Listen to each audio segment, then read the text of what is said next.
welcome back to math once again. And we are continuing the lesson that we started last week, Friday. But we're going to do a quick review first. So,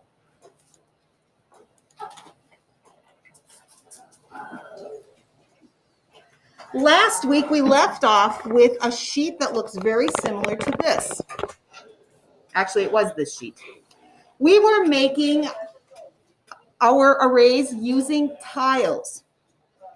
Together, we had worked on together you watched me make this, forming a 12 square tile, or 12 square array. And we discovered that there were 3 arrays, even though we have more drawn, because we were working with, we were discovering that the commutative property works really, really well in multiplication. Here is the square, here's the square. They look different, but as soon as we turn them, now they've just switched. In other words, we have switched the dimensions. We switched the factors. So we're going to continue working with these sort of things. And to practice, before we actually make our own papers like this, we're going to work in our workbook. So I need to pause the video so that we can get things ready. And then, class, we'll start working together again. Okay, everyone at home, at this point, make certain that you have objects to count. You're going to need 18 objects. The students in class have already got out their 18 objects, and they are currently on page 14 in their Bridges workbook.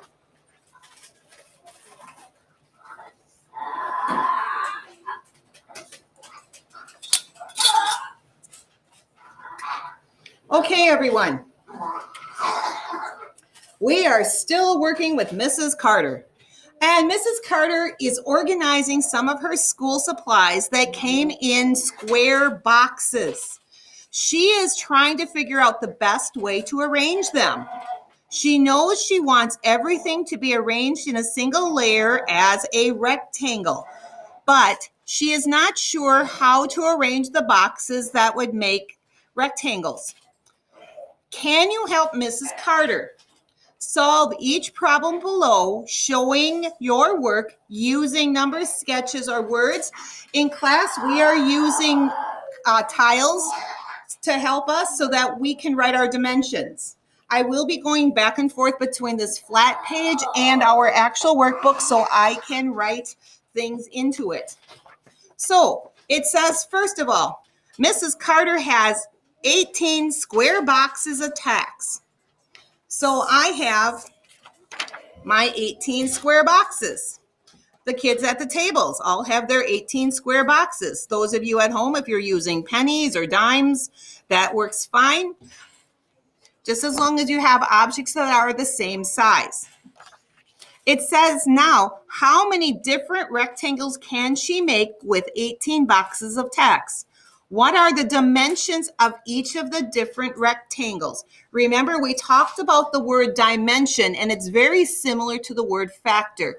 Dimensions are talking about a length and a width. So we're going to talk about our dimensions, which turn out to be factors. I'm going to pause this again while we work, and then we will come back to show you the different boxes, the different types of rectangles we could make. How many can you make?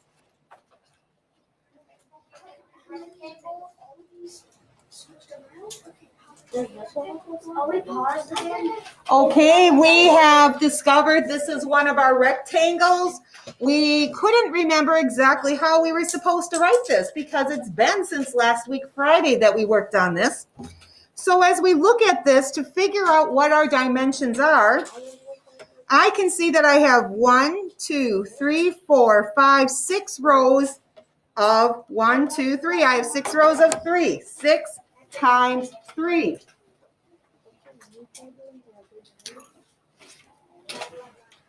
It says I'm supposed to show my work. I'm going to write up here. Used tiles. That way I can tell what I did. And I came up with 6 times 3. Some of you may have written it differently. Remember when we did this last week when we turned it? When we look at it like this, now it's 3 times 6. It is still the same number of squares.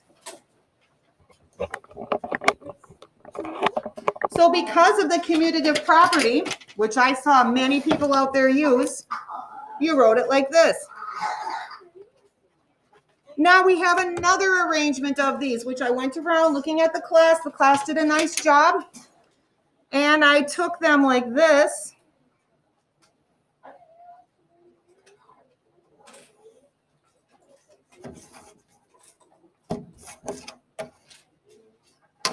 Again, at home, if you don't have the squares and you're using something round, that's okay. But here we have another set of dimensions. 1, 2, 3, 4, 5, 6, 7, 8, 9. We have 9 rows of 1, 2. We have 9 rows of 2. Watch how I write this. 9 rows of 2. So multiplication signs show up, didn't you? 9 rows of 2 also equals 18. Remember our commutative property of multiplication. If I turn this, now I have 2 rows of 9. There are 2 rows, and each row has 2 rows. We have 9 rows.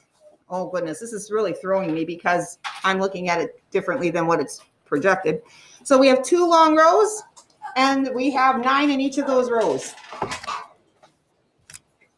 It's on the side. Okay. Now, those of you at home, you can see why I was getting thrown. Okay, here, we'll fix this. There we go. And there is one more way to make our rectangle.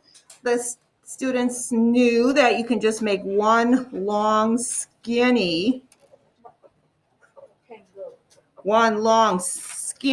rectangle. So we know that that is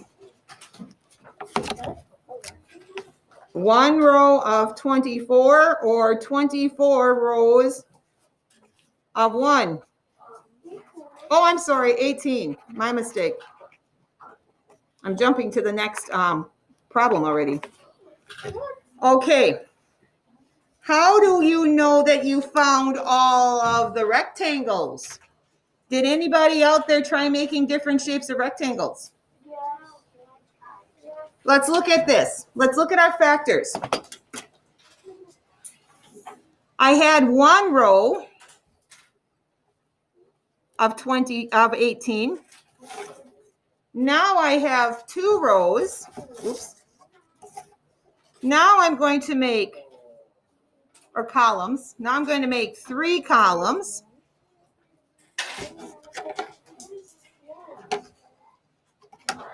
I can try making 4, but 4 doesn't work. I could try making 5.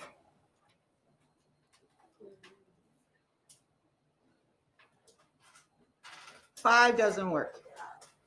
1, 2, 3, 4, 5. 5 doesn't work. I can try making 6. And 6 does work. Well, we already used 6 with 3. So we know that we have all that we can make. Okay, those of you at home, here is our next story. Our next story says, Mrs. Carter has 24 square boxes of paper clips. How many different rectangles can she make with 24 boxes of paper clips? What are the dimensions of each of the different rectangles? So in class, we will make certain we have 24 items. At home, you need to make certain you have 24 items that are all the same shape. I'm going to pause the video and we will come back.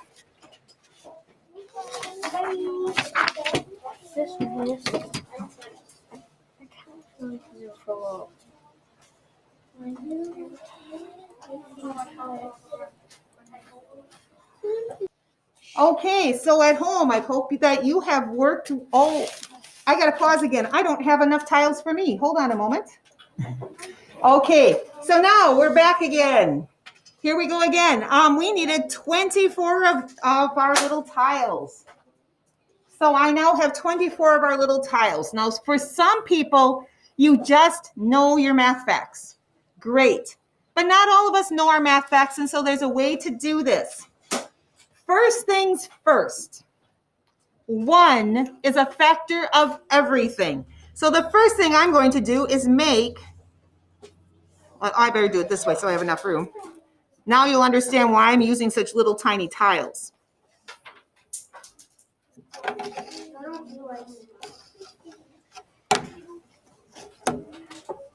This takes a while, but I am making 1 row. Oh my goodness, I have singers in here. I wonder if you can hear them at home. They sing very well, but I hope that they're able to be quiet while I'm talking. So if we look at this, oh, I ran up. There we go. Now you can see them all. I now have 1 row of 24, or anyway, at least I'm hoping I have 1 row of 24. So let's check this out. 1 times 1, 2, 3, 4, 5, 6, 7, 8, 9, 10, 11, 12, 13, 14, 15, 16, 17, 18, 19, 20, 21, 22, 23, 24. 1 row of 24. So I'm doing it systematically in my book this time. I'm writing down 1 row of 24 equals 24. Okay, I know that after the number 1 comes the number, what, everybody? 2. Oh, they were so quiet now. So I know I have to make 2 rows. So I'm going to get them going more like this. And I need to line these all up so I have 2 rows.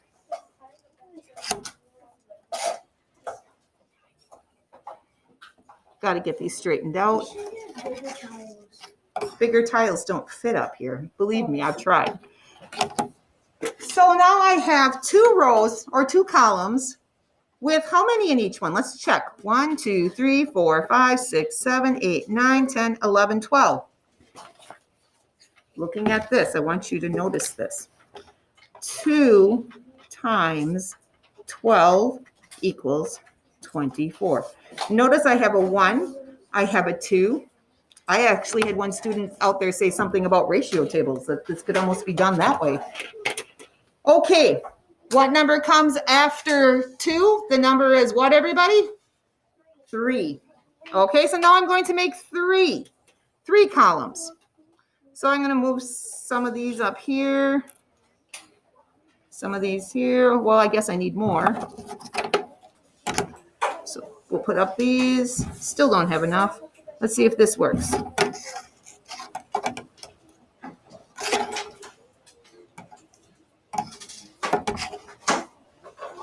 So now I have 3 rows of 6. 1, 2, 3, 4, 5, 6, 7, 8. I have 3 rows of 8. We had 3 rows of 6 last time. So I can do 6 times 3 or 3 times 6. Well,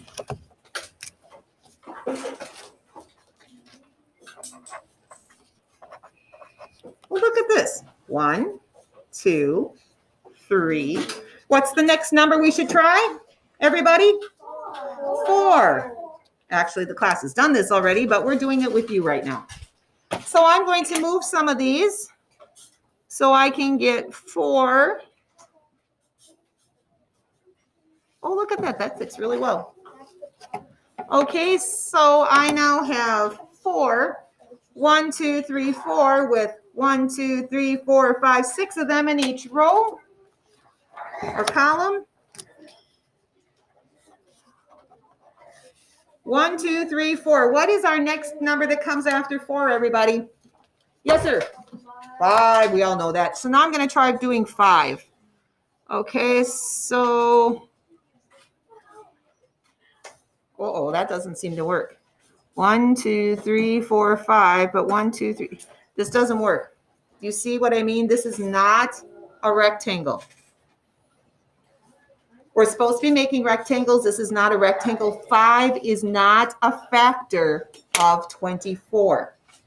So let's look at the next number. After 4 comes 5. 5 didn't work, then it's 6. You know, didn't we just have this? We just had that one. So that means we have found all of our factors. Those of you at home, those of you in class, I want you to make a table. This is not a ratio table. We're simply going to make a table of 24. So 24, I want you to put at the top of your table like this. And we're going to write our factors. If you have to put it in the column, if you have to write down here, that's fine. But we know that one group of 1 times 24 is 24. We know that 2 times 12 is 24. We know that 3 times 8 is 24. We know 4 times 6 is 24. Our next number would be 5. 5 doesn't work. And now look at this. Here's the 6 already. See, 1, 2, 3, 4. I'm going to put a 5 and I'm going to cross it off because 5 does not work. Our next number is 6 and we have it in our table. That is a way to figure out if you found all the factors. Let's go up to the top here and let's do the same thing for 18. Wherever you have room. Let's make a factor table for 18. Put 18 at the top. Make it into a T-chart. This is not a ratio table. We know that we can start with 1. 1 times 18 is 18. 2, we did it. 2 times 9 is 18. 3 times 6 is 18. We tried 4. 4 doesn't work. We tried 5. 5 doesn't work. So we have found, and now we're to 6, which is on this side. We have found all the factors. For those of you, when you need to find factors, you can make yourself a factor table. Start with 1. We know that 1 is a factor of every number. Then you continue. Okay, for those of you at home, I am going to pause the video again to explain some things in class, and then we will let you in on it.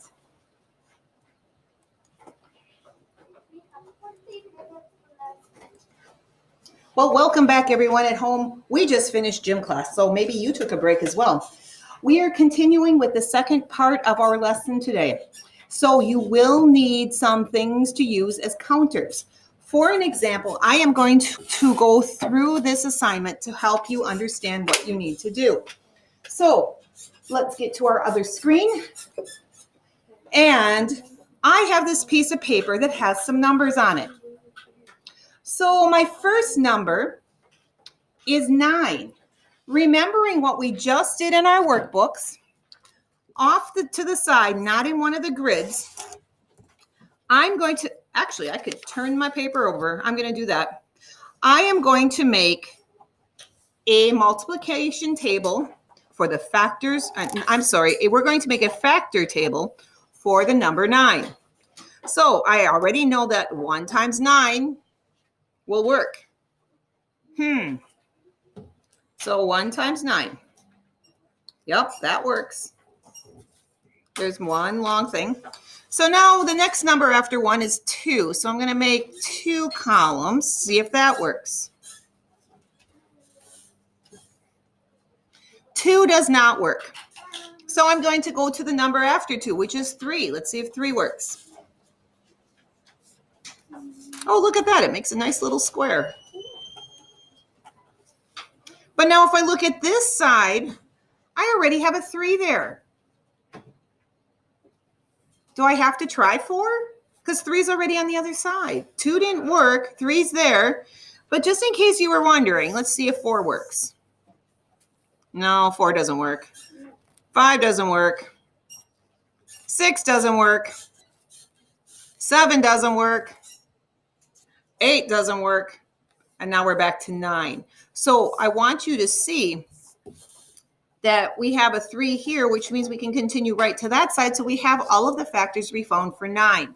So I know on the other side, I need to make these 2 arrays. So I have to make a 1 by 9. Okay, 1, 2, 3, 4, 5, 6, 7, 8, 9. I have to draw a line that long. Are we doing that? You are not. The question from the class was, are they doing this? And I said, no, this is a demonstration. It was a good question. And the reason it's a good question is the class hasn't done this since last week, Friday. They're one day ahead of you at home. So that way you can get the lessons in order as well. So the lesson that we're doing today, you will receive tomorrow. Okay, so I have my 1 by 9. Then I remember my chart on the back. I know that I have to make a 3 by 3. Remember when we made this? See it up in the corner here? A 3 by 3. So I'm going to make a 3 by 3. 1, 2, 3. 1, 2, 3. 1, 2, 3. 1, 2, 3. I'm going to write 3 times 3. In this one, I'm going to write 1 times 9. And it's okay if you wrote 9 times 1. Remember, because of the commutative property, we can switch the factors around. And so I have my number 9 finished on my paper. Now I have the number 13, and I just so happen to have enough stacked here. So remember when we're thinking about this, I'm going to make my factors chart of 13. And I know that my first one's going to be 1 times 13. Every one of you will have a 1 times whatever number. And some of you have 2 numbers, some of you have 3 numbers. Some of you out there will have a whole bunch of numbers because you'll finish and you'll need to do more.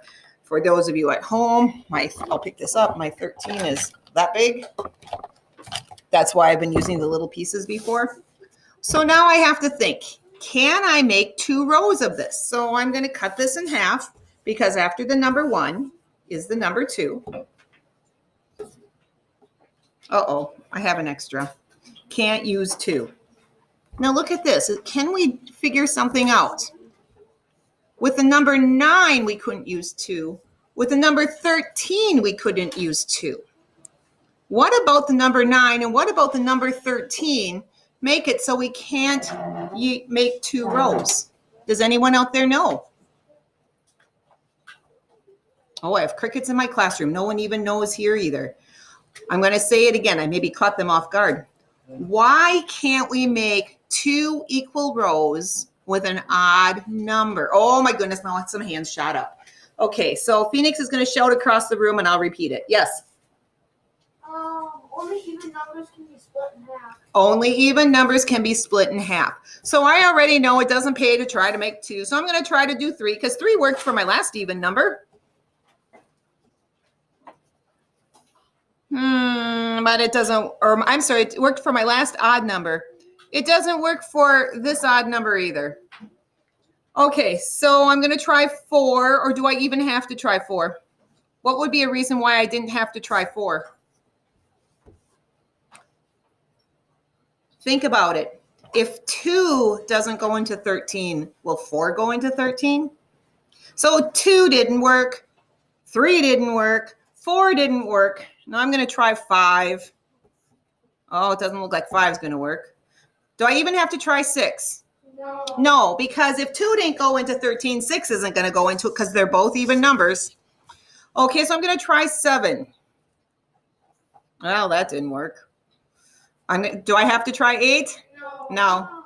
Okay, I'm going to try 9. Maybe 9 will work. 1, 2, 3, 4, 5, 6, 7. Oh, 9 doesn't work. I already know that isn't going to work because 9 is over half of 13. So 10, 11, 12. There's only one way to make an array for a 13. And oh dear. Oh dear, oh dear. My grandson's starting to say that word.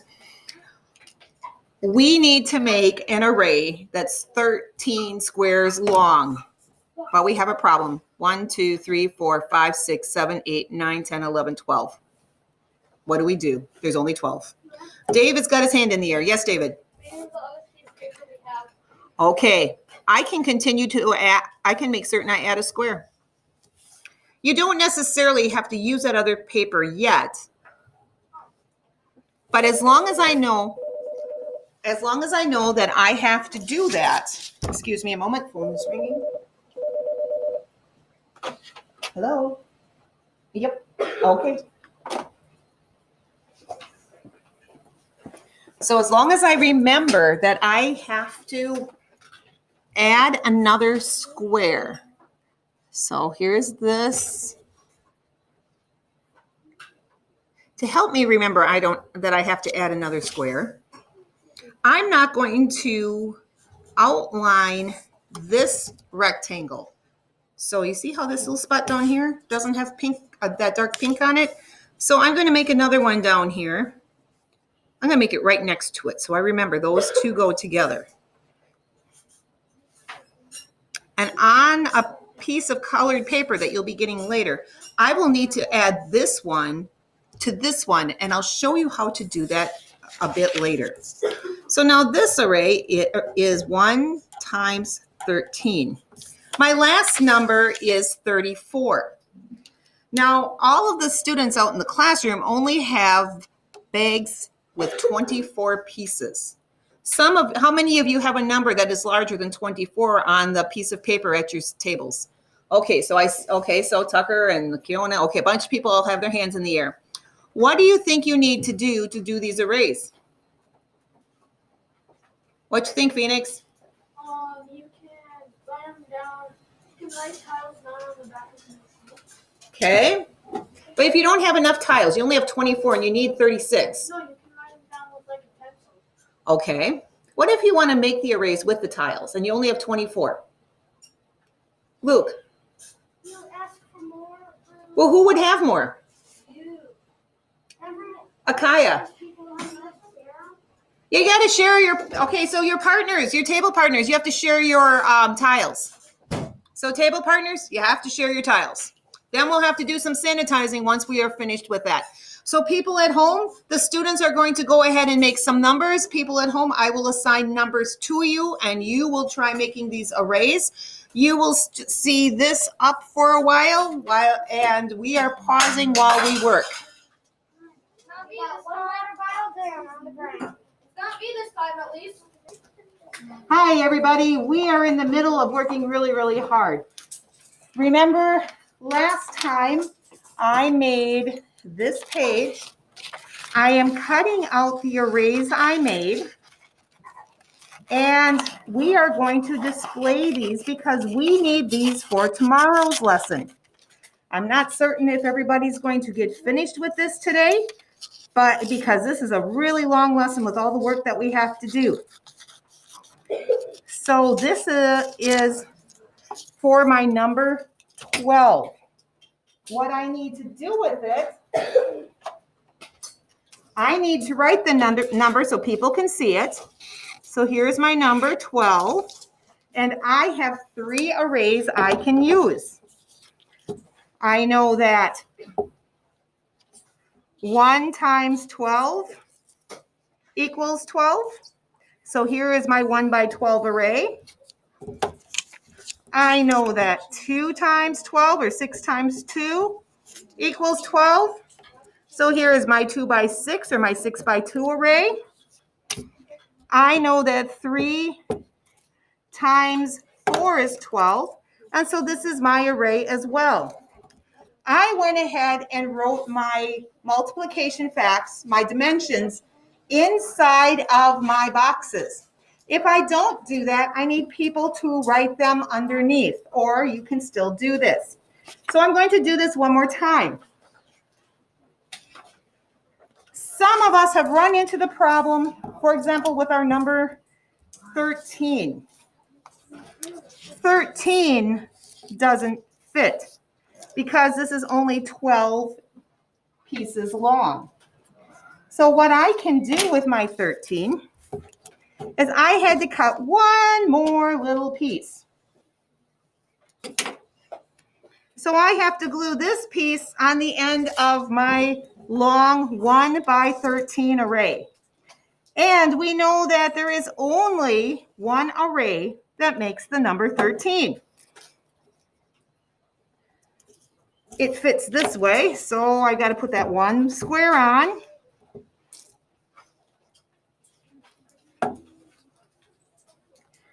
So now I have 1 times 13. I'm going to put 13 on so I know what my array is.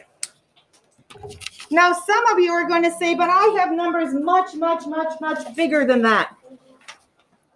And that's when we'll use the giant paper. Sorry, people at home, you won't be able to see all of this. So one of the numbers that I have is 34. 1 times 34. So this one is 1, 2, 3, 4, 5, 6, 7, 8, 9, 10, 11. 1, 2, 3, 4, 5, 6, 7, 8, 9, 10, 11. So I have 22, 23, 24, 25, 26, 27, 28, 29, 30, 31, 32, 33, 34. Now look at this. When I do it like this, it doesn't even fit. So I have to have it kind of go this way across. Notice how it ends up sticking off. That's what happens when you have some really, really large arrays. 34 has another set of arrays as well because it's an even number, so you know that it's going to be divisible by 2, or it can be 2 times something.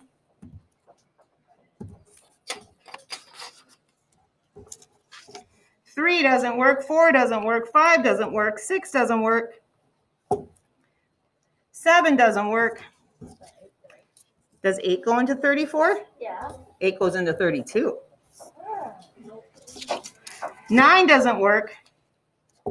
10 doesn't work. 11 doesn't work. Hint, there's only 2 of them for 34.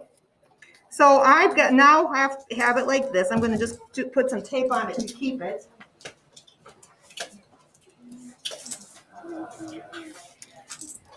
So in some cases, you're going to have arrays sticking over the end. And for some of you who have 4 or maybe even 5 sets of math facts, wow, you might need 2 pieces of paper. So this is 34, and I need to have a 2 by 17 on here as well. 1 times 34. So us at school are going to finish up on this. You at home, you continue finishing up with this kind of grid paper and the numbers I've assigned you. Have a great day, and tomorrow we will do even more with these. Okay, everybody can say bye. Bye.